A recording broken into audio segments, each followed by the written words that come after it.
Hello everyone, today we are gonna discuss the strategy for English for CUET, okay? So that we all can score 200 out of 200 in English, okay? So let's see the syllabus for English, okay?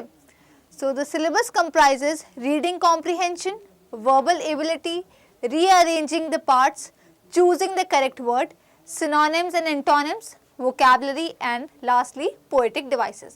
तो ये आपका syllabus है English का. अब आप इस syllabus को आपको कैसे पढ़ना है वो अब देखते हैं.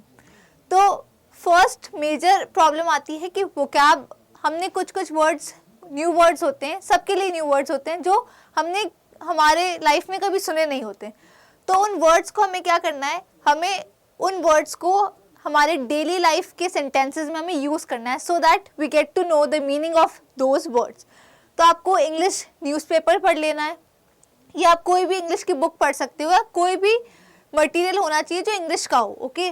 और उनमें से अगर कोई वर्ड्स आपको न्यू लगते हैं तो उनको नोट डाउन करो एक नोटबुक में और उनसे सेंटेंसेस फ्रेम करने की कोशिश करो सो that you can improve your vocab. और CUET के लिए स्पेसिफिकली PYQs को ही रेफर करना, क्योंकि PYQs में आप देखोगे कि बहुत सारे वोकैब वाले वर्ड्स आए हैं जो इजी हैं और जिनमें जैसे अल्योर है, अल्योर का हमने ये वर्ड नहीं सुना होता है बट इसका मीनिंग होता है अट्रैक्ट.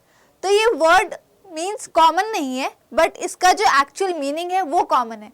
तो CUET या NTA जो क्वेश्चंस देगा ना वो ऐसे क्वेश्चंस देगा जिनके वर्ड्स हमने सुने नहीं होंगे बट उनका मीनिंग हम यूज़ करते होंगे या हमें पता होगा उनका मीनिंग को. तो आपको सिनोनिम्स और एंटोनिम्स पे मेजर फोकस करना है so that you get to know कि इस वर्ड का मीनिंग ये होता है. जैसे अट्रैक्ट वर्ड है, हमने अट्रैक्ट वर्ड सुना है बट अल्योर वर्ड हमने नहीं सुना है. सो to improve our vocab we should go through newspapers or any English material so that we get to know the basic antonyms and synonyms words, okay. तो आपका vocab का section ऐसे cover होना चाहिए. नेक्स्ट है रीडिंग कॉम्प्रिहेंशन की practice कैसे करनी चाहिए. कोई भी स्टोरी बुक ले लो या कुछ भी ले लो, आपके पास कोई भी PYQ का क्वेश्चन उठा लो और उस पैसेज को आप कंप्लीटली रीड करो. अब पैसेज में कभी कभार स्ट्रैटेजी है ना, बेसिकली स्ट्रैटेजी ये होनी चाहिए कि आप पहले तो क्वेश्चंस को देखो, मतलब क्वेश्चंस को देखो, उन क्वेश्चंस में से आपको आइडिया लग जाएगा कि हाँ ऑथर ये क्वेश्चन पूछ रहा है.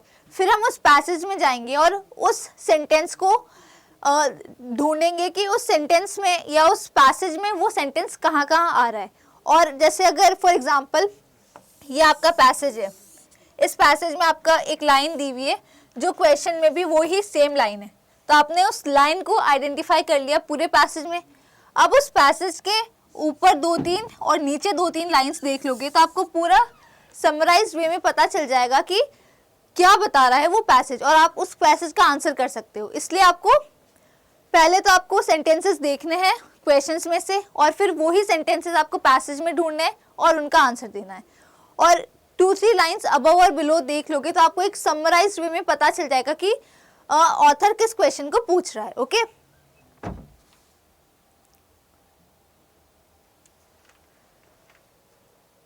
Next thing is mock test. अब मॉक टेस्ट कैसे देने हैं, तो आपको पहले तो न्यू वर्ड्स, हमेशा जब भी आप मॉक्स दोगे ना तो आपको एक ना एक वर्ड नया सीखने को मिलेगा ही मिलेगा.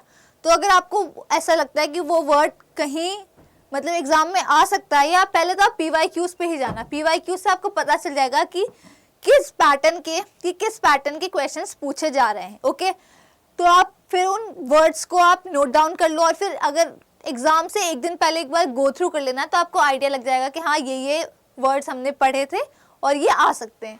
और मॉक टेस्ट आपको सेकेंड चीज़ क्या देता है, स्पीड डेवलप करेगा. रीडिंग कॉम्प्रिहेंशन कभी कभार बहुत बड़े आ जाते हैं तो उनमें आपको फंसना नहीं है.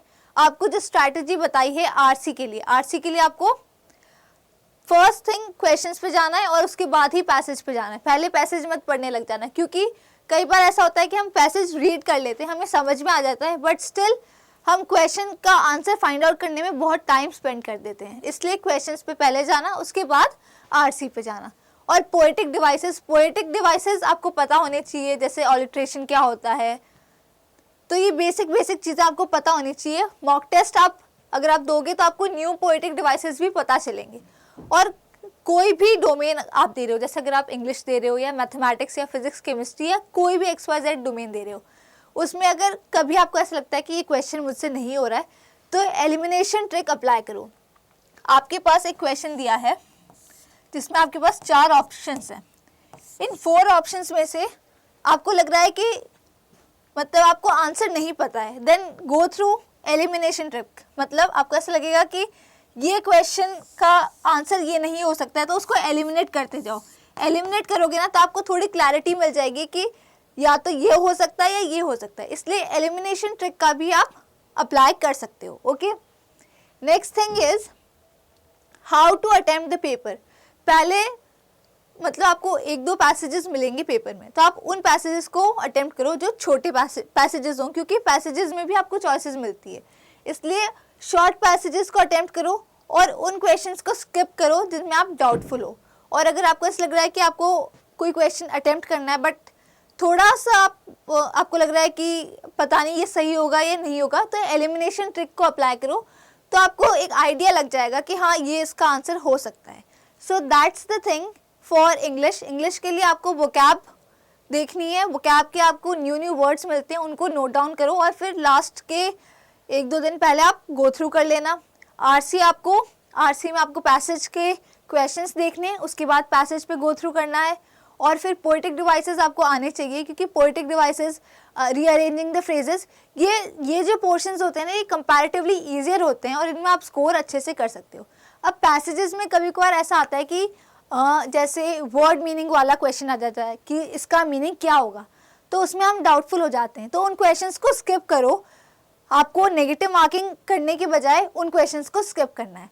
आपको यही चीज़ दूसरे डोमेन्स में भी अप्लाई करनी है कि नेगेटिव मार्किंग से बचना है। ऐसा नहीं है कि आपको क्वेश्चन सारे ही अटेम्प्ट करने हैं, अगर आपसे नहीं हो रहे तो उनको स्किप कर देना, पर नेगेटिव मार्किंग पे मत जाना। ओके, सो इंग्लिश के लिए यही स्ट्रैटेजी है। इंग्लिश में ईजी आएगा पेपर, बट नेगेटिव मार्किंग से आपको बचना है। Okay, so that's the thing, that's the strategy for English.